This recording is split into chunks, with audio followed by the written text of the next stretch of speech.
পরে আমি আমার মারে টান দিতেছি, আমার মা আমার নানুরে ধরে রেখছে, আসতেছে না। নানুরে টান দিছি, মা ধরে মারে ধরে রেখছে। আমার ওয়াইফরে টান দিছে, এর বাচ্চা বাচ্চা ধরে রেখছে। আমার বড় ভাবিরে আমি টান দিছি, এর বাচ্চা আমার মেজো ভাইয়ের বাচ্চারে ধরে রেখছে। আর আমার মেজো ভাইয়ের ওয়াইফ কিভাবে আসছে আমি বলতে পারি না, আমি দেখি না এই কিভাবে বাইরে গেছে। তারপরে সবাই পানি নিছে, রাস্তার উপরে অনেক মানুষ ছিল ভাই। আমি ফা দিচ্ছি, আসেন ভাই একটু নামেন, নামি একটু ধরেন। কেউ আসে নাই ভাই, কেউ আসে নাই। আমাদের ডুবুরিরে কল দিছে, আমাদের বাংলাদেশের কারণ ডুবুরিরে কল দিছে, ওরা আসছে ফায়ার সার্ভিস। ওই জায়গায় আগুন লাগছে, আগুন নিবে তো ফায়ার সার্ভিস। ওই টাইমে ডুবুরি আসলো, আমার সবাই কেউ না কেউ বাসে। তারপরে ডুবুরি আসার পরে আসে নাই, ফায়ার সার্ভিস আসছে। ফায়ার সার্ভিস আসার পরে এরা এদিক সেদিক আধা ঘন্টার মতো ঘুরতেছে, পুলিশ এরা। তারপরে এক ফায়ার সার্ভিসের কর্মী বলতেছে আমি নামবো, আমি উঠাবো। এ না, আমি গাড়ি বাইর করতে, গাড়ি কোন জায়গায়, গাড়ি বাইর করি। তারপরে একটা ওই পুলিশের এটা কি বলে, রেকার উঠাইছে, রেকার নিয়ে আসছে, রেকার নিয়ে আসি গাড়িটা যেভাবে উঠাইতেছে। উঠানোর পরেও আমার ওয়াইফ জিন্দা ছিল, মরে নাই ওই টাইমও।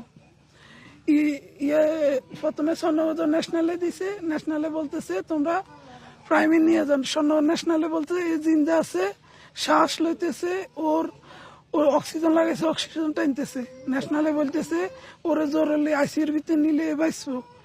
প্রাইমে নিছে, প্রাইমে নেওয়ার পরে প্রাইমের ডাক্তারের কাছে আমার ওয়াইফের ওর বোন 3 জন প্রাইমের ডাক্তারের ফাঁদ হচ্ছে।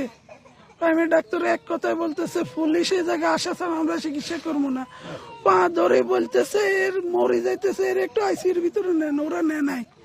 কি কারণ আমাদের দেশে, আমরা বিদেশ দেখছি, কোন দুর্ঘটনা হয়েছে ফেরস্তার মতন 1 সেকেন্ড লাগে না, কেউ ফোন দেয় না, কেউ ফোন দেয় না ভাই, কেউ ফোন দেয় না। 1 মিনিটের ভিতরে ওরা আসি, সামান ফুড়ি যায়, সব চলে যায়। মানুষ কি আছে, ওরা আগুনের ভিতরে ঢুকিছে, মানুষের বাইর করিয়া নিয়ে আসে। আর আমার দেশের কারণ ডাক্তারে বলতেছে পুলিশে যাত না আসলে চিকিৎসা করবে না, এই মৃত্যুর সাথে লড়াই করতেছে। যখন প্রাইমের ডাক্তারের বলতেছে আপনার হাত দেখেন, ওর জ্ঞান আছে কিনা একটু বলেন, বলতেছে আমি এটা টাচও করবো না, পুলিশ লাগবো।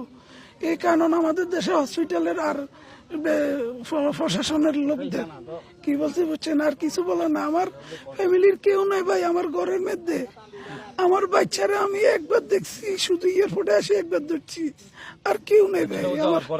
আমি বিদেশে আমার ওয়াইফের সাথে আমি 1 মাস 10 দিন সংসার করছি ভাই, আমি রিলেশন করে বিয়ে করছি ভাই। আমার ভিসা হওয়ার পরে যখন চলে যাবো আমি ওরা বিয়ে করছি, বিয়ে করার পরে 1 মাস 10 দিন